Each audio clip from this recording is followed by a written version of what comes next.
اللہ الرحمن الرحیم۔ رسول اکرم صلی اللہ علیہ وآلہ وسلم نے فرمایا، حکمت کی بات مومن کا گمشدہ مال ہے، وہ جہاں کہیں اسے پاتا ہے اپنا لیتا ہے۔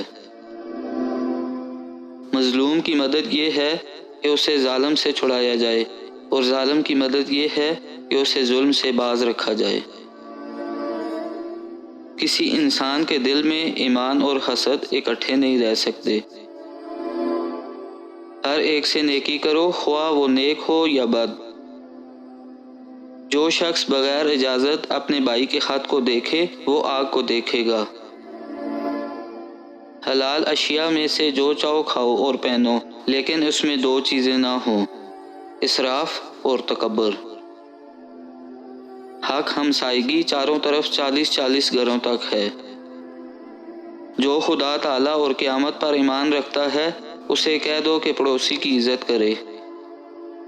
کافر ہمسائے کا ایک حق حصہ ہے، مسلمان ہمسائے کا 2 گنا اور رشتہ دار ہمسائے کا 3 گنا۔